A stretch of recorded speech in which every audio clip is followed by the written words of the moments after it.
This podcast is intended for entertainment and informational purposes only and is not a substitute for professional advice, diagnosis, or treatment. The opinions expressed on this podcast are those of the business psychos and does not reflect the viewpoints of their current or former employers or clients. Thank you.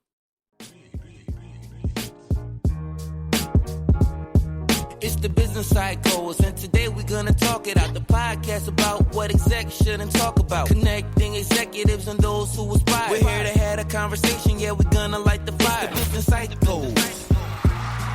Yeah. The business psychos. And we are the Business Psychos podcast, where we discuss how to navigate the complexity of corporate culture in modern life without becoming a psycho. I'm Mary. And I'm Katie. Hey, Katie. How's it going? There is actually really important news, right? We dropped our first episode today, and that's just so exciting. I'm really excited. Yeah, we have a podcast. We are podcasters now. And I'm looking forward to today. As always, we have another juicy topic. We do have a juicy topic. And like some of our other topics, we're starting with a term which is frequently parlayed around the halls of corporate America and LinkedIn. We're going to talk about the growth mindset and what it means for you. I want to first unpack what is meant by growth mindset. This can mean something different if you are an employer versus an employee. It may even mean something entirely different outside of the business world. I'm thinking, for example, the head of a department at a private university may use the term growth mindset very differently from the head of HR at a major corporation. This is another example where corporate jargon is used in a vague and unhelpful way to cover a less appealing reality. For this episode, the differences in our background will give this discussion a lot of dimension. You come from enterprise corporate and I come from high growth tech. I think it's important for this discussion because tech culture and innovation, in air quotes, along with its pace, has informed a lot of what corporate environments are now experiencing. This is where rugged individualism has been justified. And the pace of the market has sped up, leading to what is ubiquitously called growth mindset. What does the term mean? So the generic definition online is a growth mindset is the belief that a person's abilities can be improved through effort, learning, and persistence. It's about how a person approaches challenges, processes failures, and adapts as a result. People with a growth mindset believe that their abilities can be developed and improved over time. So I don't disagree with this definition, but it feels to me, Katie, that there's some missing subtext. And for me, coming again from bigger corporate, three things come to mind when I hear growth mindset. I hear no more jobs for life, and I hear employees are accountable for continually assessing their value in the workforce. I hear employees are responsible for acquiring the skills necessary to remediate any gap between their value and current market needs. 2 and 3 kind of break my heart, seeing the shift in personal responsibility for development shift to the employee in the 30 years I've been working. Combine this with the unpredictable shifting of needs for skills and the current pace of innovation. This is so punishing to people. This feels maybe a little early to be getting into something as dry as employment law, but here we are. In the US, with at-will employment, this puts employees in such a position where they're always walking on eggshells to a certain extent. And most countries in the world require employers to dismiss employees only for cause. In the US, at-will means an employer can change the terms of the employment relationship with no notice, no consequences. Even jobs typically covered under union contracts, like those in manufacturing, I've seen US jobs transition overseas for years now. So with the technological innovation of the last 20 years, we now see white collar jobs for life going away, if not completely gone. I'm thinking as AI progresses, this is going to affect every single job. Right now, I personally see two groups affected: the jobs which oversee the manual processes, and then the middle layer supervisory roles, which are purely managerial. I use AI for a lot of things and I love it. I Me see too. the skill with AI is the ability to create the commands that you input into the system that will yield the best output.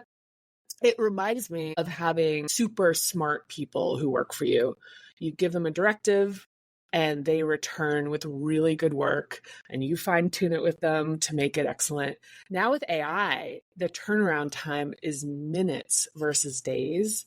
The detail of the work is excellent, and most of what you tune for is stylistic and tone based. The first group you mentioned that oversees manual processes is going to be seriously impacted with the advancement in AI. Like tech is already citing cost savings, usually meaning layoffs, as one of AI's benefits. So for example, if you've been, say, like a procurement manager for the last 10 years and now systems and tools can do your job, you're going to be stuck in a difficult position. Imagine that there's a woman named Agnes and she's a manager in procurement at a mid to large size company. I like to envision Agnes because she's great at her job. She's been there for a while. She knows how to navigate all the various policies and manual procedures that no one understands. And she also knows how to use and help others use the company's probably user-unfriendly procurement platform, which isn't integrated with any other system. And I'm imagining when this company hired Agnes, they were not advertising for someone with a growth mindset in the job spec. Back then, they wouldn't have been able to imagine what the technical landscape would be like in 10 years or so. They'd want somebody with attention to detail, knowledge of procurement, and the personality to do that kind of job. But let's talk about the personality. The mindset is mechanical. You wanted someone who is functional, reliable, consistent, didn't make mistakes. You didn't want someone interested in disruption of any kind. You wanted the function to produce a predictable output. Absolutely. They're not looking to pay someone with the aptitude and interest to make the entire procurement function more efficient, because that, in effect, would result in fixing yourself right out of a job. Right. Ideally, you'd have a company culture where they look for talented people with the ability to improve. As you say, if the role is highly manual, bureaucratic, and low paying, that's not what's happening. Flash forward 10 years and the same company is now talking about being growth minded, which means Agnes needs to figure out what she's going to do next. And since we're ultimately talking about shaping your career in this episode, I'll talk briefly about the stages of a company and the personality characteristics that can be helpful for folks trying to navigate decision-making processes in their career transitions. I'm not going to emphasize the economics and the funding stages, rather the stage of growth and the personalities that tend to be well suited. In tech, you have early stage, it's sometimes called seed, the proof of concept stage of a company, where it is super high risk tolerance. The rule of thumb, it's usually about 50 people. The people who are in the company are really averse to highly structured environments. They're really creative, they're swashbucklers, they're mavericks. The company grows and succeeds. These are people that will fight the progress of creating process that's necessary for the actual scaling of the company. So when you are part of these early seed stages, one of the most challenging things is some of the beloved people in the company when you're transitioning into a larger stage of your growth is that these people have to be worked with in a way that can be really honestly sad. It's a tough one because they're so important for growing the company. Next is growth, often called venture funded in the tech world. This is mid risk tolerance, usually 70 to about 500 people for the earlier stage of growth. Later stage is getting into the thousands. So it's often called venture funded because it means it's taking on money to hire more people. But ultimately, the reason it's venture funded is that there are folks that want to invest in the potential future profitable exit. That means they want the company to have scalable processes that make it market ready. For people that really like taking chaos and starting to form some order, but can function in chaos, but have a proclivity for creating order, I am one of those people. This is a really ideal stage for a company. But then, of course, you've got the late stage, mature companies, a lower risk tolerance profile.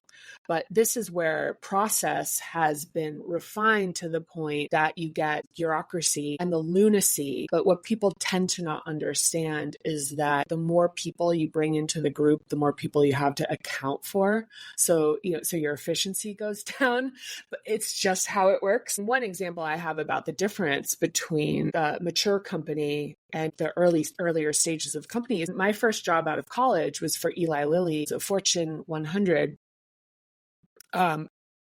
blue chip company. And I was a kid right out of college. They had a relocation department that sent me a preloaded credit card for expenses. There was also onboarding. I got this red carpet moving van that came and packed my boxes and moved me to Boston. And by the way, the things they packed when I arrived in Boston and opened the boxes up, it was just a bunch of college kitchen junk.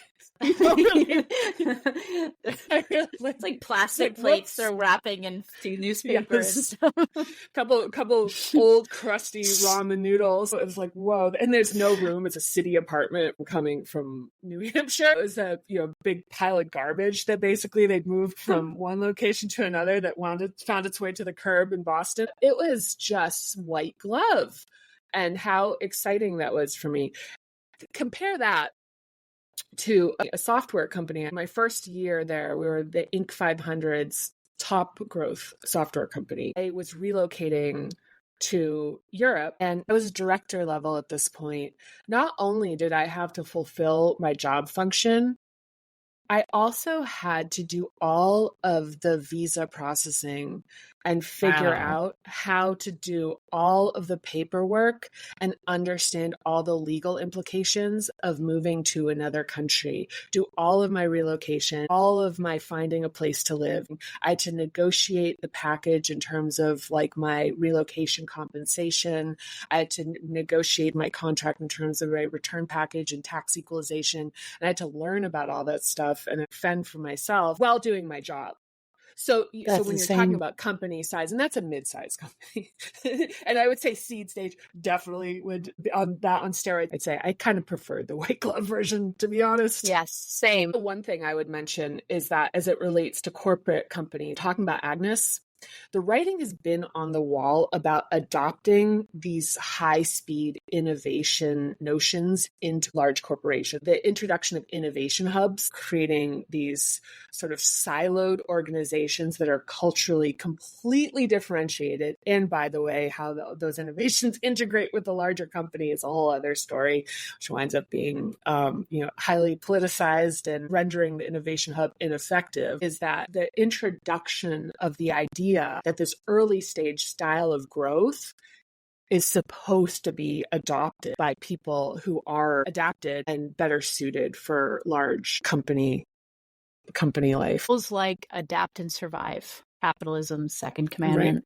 Right. All of us will need to adapt sooner or later. None of us are going to be able to stay in a job that doesn't require some ongoing learning of some kind. Group which has been impacted by the no jobs for life tenet are what I call the pure middle managers. And I've seen this in probably 10 years as organizations shift to player coach models or agile teams. They start to make better use of technology, which monitors, manages, and extracts performance metrics for their employees. And all of those things used to be done with those traditional middle managers. I think these folks are going to have a greater challenge ahead of them than Agnes because they've been focused on supervising the doers versus being a doer. Okay, what about everyone else?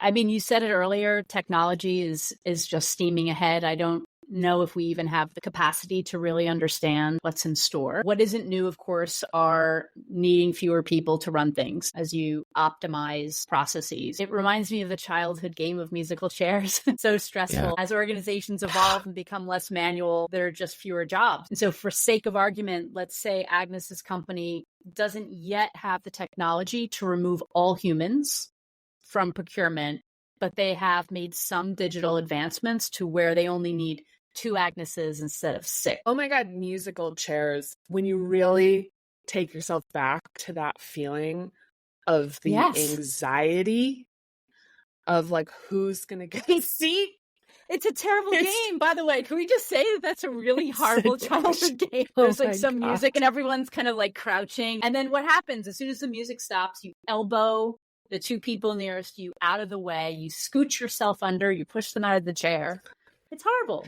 Remember the whole game while you're circling, it's turning everyone into this adversarial vulture that would just like eat the young of the other kids that you're playing with. Yes. Because you're listening to music and you're looking at open chairs and you're calculating all that. What were you being trained for? It definitely, I don't think it like maybe it got me ready for anything other than just maybe hard coding a little low grade anxiety into me. When you're talking about downsizing, where a company needs 2 of the Agneses, not the 6 previously required, which Agneses get to keep their jobs. This is a complicated one. It's probably worth its own episode at some point. But the concept up or out comes to mind. In fact, sometimes up or out can even be associated with high performing cultures. So the company has 6 Agneses, but it only needs 2. So unless there were some really clear cut and dry performance issues across those 6 employees, most likely the company would do a reduction in force, and they would need to define the go forward criteria for the new procurement role.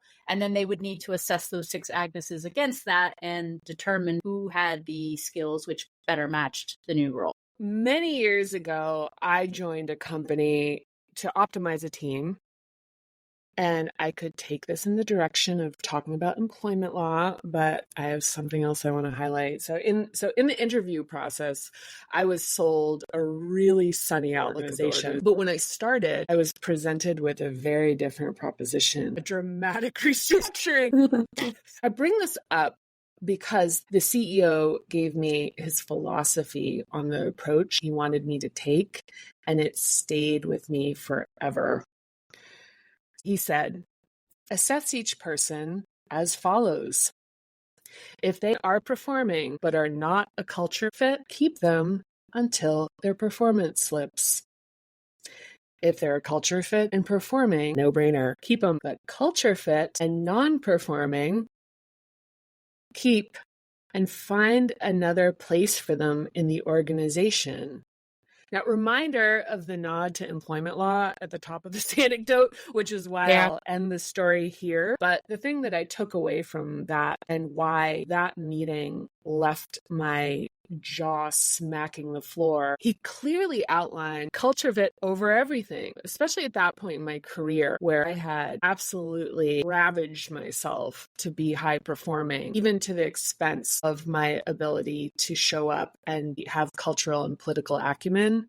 That shocked me. And that realization, it was like a collision. So the thing is, what was this culture fit? I remember noticing, why are all the people he presented as an example of not having it old or uncool? And in my experience, the ones which don't make the cut can sometimes be the oldest. I think it's fair to say that ageism can come into play here, and we'll come back to it. The company may not be preparing Agnes for this shift. Recall the notion of rugged individualism, where it's on her to be prepared for shifts that she can't predict, and at a pace with the market moving so fast, it would be impossible to expect her to.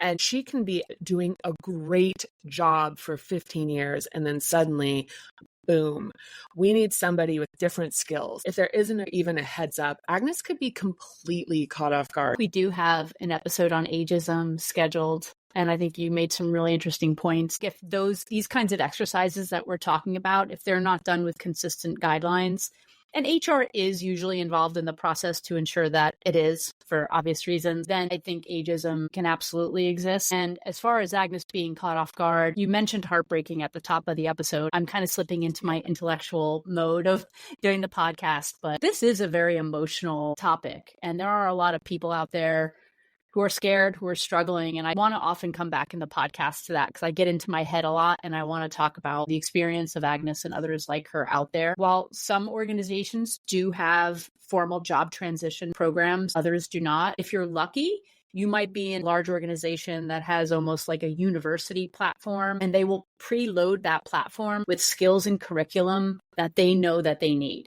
to start to proactively transition employees over. You see this in spaces like agile, data, cyber, engineering roles. But if a company doesn't have something like this and no one hints or even has a very quiet, informal, off the record word with Agnes, then she can really be caught off guard.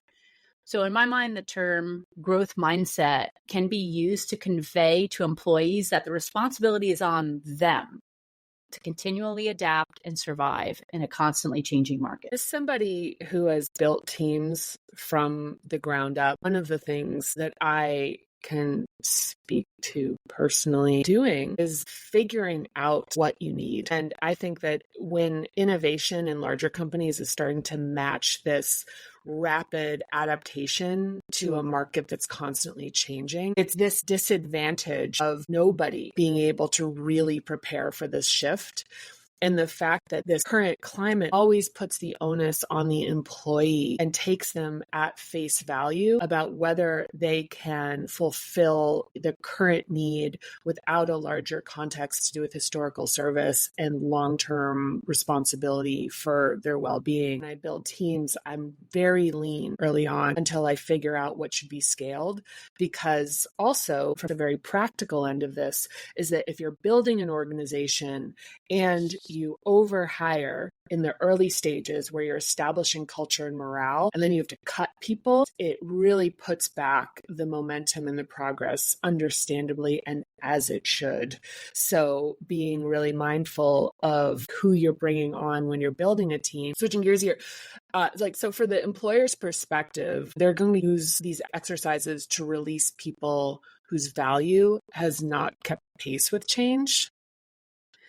It's a reduction in headcount, but it's also a culling to address talent stagnation, or what is uncharitably referred to as cutting dead wood. Workforce management, of which there's many, many roles posted, is neither art nor science or any combination. It seems like companies just back of the envelope, or they don't align their strategy and change programs to workforce management. Those three things are completely divorced and siloed from one another without even any integration of tooling. And it's so common, it's shocking. And you would say, well, wait a minute, you have an annual strategy planning process.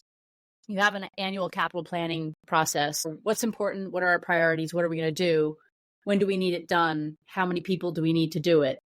And then everyone goes, right.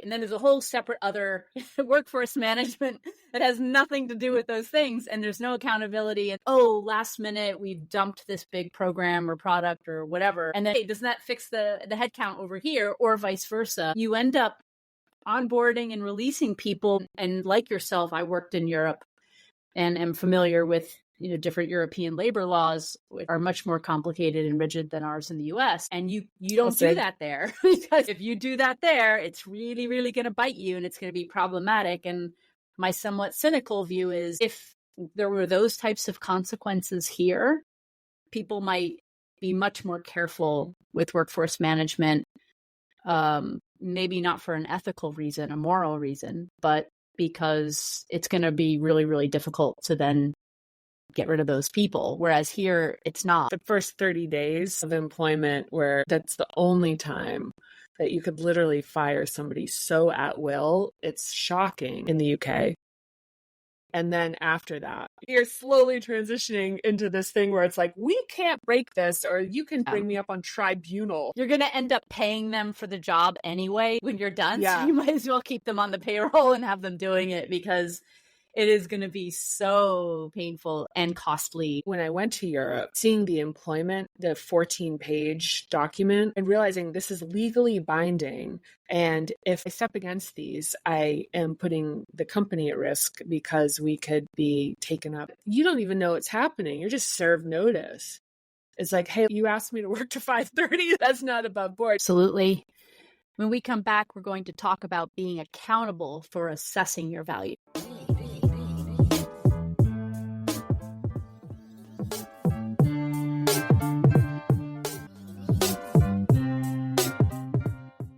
talking about growth mindset. We have established that most jobs in the US are at will, and there are few to no jobs for life anymore. Because of this, having growth mindset means you understand that you alone are accountable for continuously assessing your value relative to a company's needs.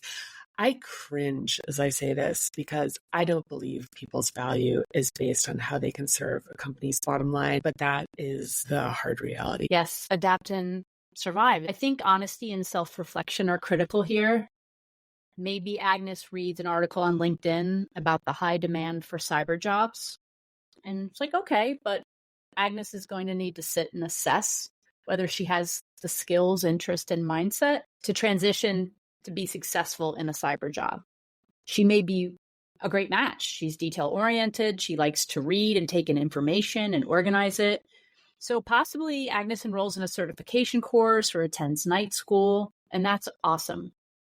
But I would personally advise Agnes not to start with the jobs which are in demand, but to start with her own strengths, skill sets, interests, and work style, and then look at jobs which align to those. Let's talk about it. So back in the day, there was a book, What Color is Your Parachute?, which helped young people figure out what they should do for a living. True story. Someone gave me a copy when I was burning out from working 100-hour work weeks in tech. And as I was reading it, it started pointing me in the direction of becoming a teacher. And at the time, a pay cut was so revolting to me that I considered the book an existential threat and hid it somewhere out of view. It can be helpful to uncouple meaning and purpose from livelihood.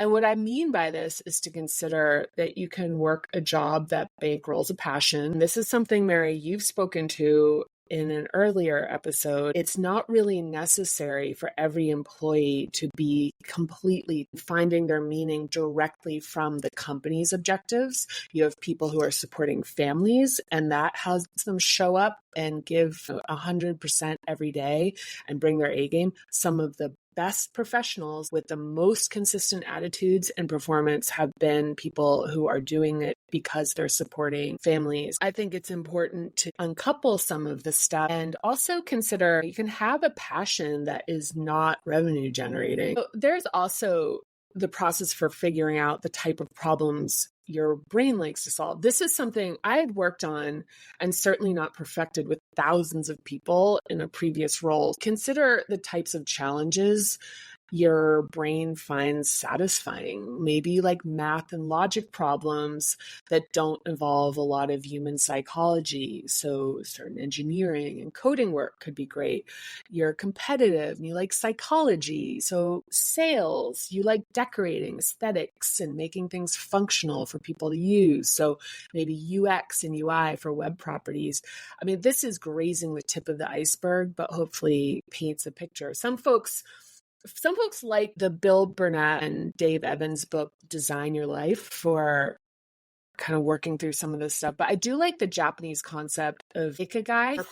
So it translates to reason for being. It's a method for determining the work that will fulfill you. The vocational guidance model has the 4 circles. And maybe you've seen it, the Venn diagram, where you have 4 circles. One is what you love, what the world needs, your skills, and what you can be paid for. And the cross section would be your ikigai. So cat cuddler is probably not something I can be paid for. I guess that's, I was just going through the math. That's a passion you're bankrolling with a soul-sucking job. Love this concept. I almost feel like it's related to why I'm doing this podcast, Katie, thinking about how to bridge these different things, thinking about your passions and missions along with what's practical for getting paid and supporting yourself. I wish I saw something like that when I was starting off. I actually didn't have the parachute book when I was starting off at all. I don't know what was going on with my counseling at university, but I think I just looked so desperate that people were like, how do we help this Tiffany woman? books.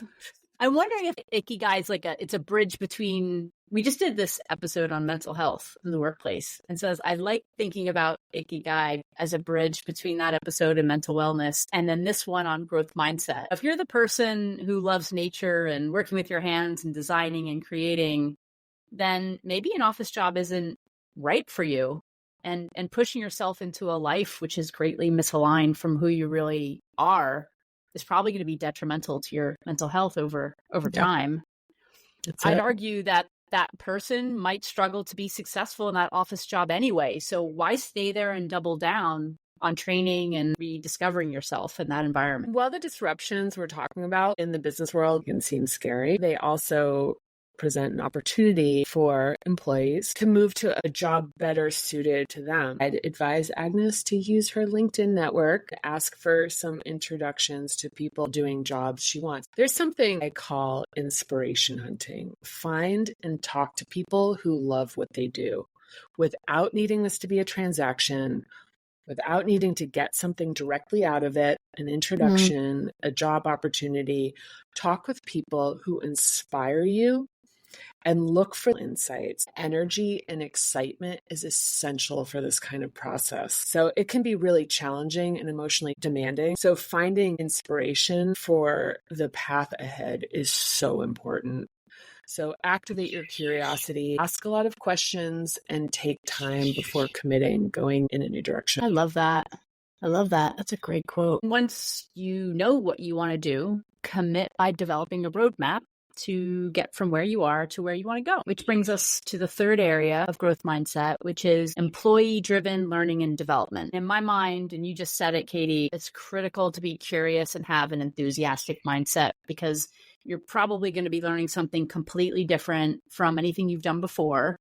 If you're transitioning in midlife, or even maybe before midlife, this can be a very daunting process. You're most likely going to feel nervous and vulnerable, which is normal and very okay. Yeah, a great strategy is to start with the end. Cultivate the idea of what could be possible if the people that are surrounding you don't really represent possibilities. Going into a process of change is going to become a really mentally and emotionally disruptive process, more so than if you have a sense of optimism for the direction that you're headed in. The surge of emotion and anxiety. I say use these feelings to your advantage. Let them soften you and make you more open to the process from an interpersonal point of view. People will be more likely to help you and give you a break if you're open-minded and eager to challenge your prior ways of thinking. When we are in a vulnerable state with our career, especially if we are in a role that is being down-regulated, we'll call it, it can really undermine a person's sense of confidence that something that they're good at is now being considered outdated and not as useful and meaningful. People can get really defensive. Understandably, I've met with people who are, at later stages in their career, who are in need of making some pretty significant transitions. And they're really fortified and defensive. And this is one of the things that really doubles down on ageism, when there's this sense that you're not going to be adaptable, increasing your vulnerability and softening yourself, being able to show up in a way that make people see what's possible for you, not have them looking back, because we're looking at the future. So when we come back, we will share our final thoughts on growth mindset.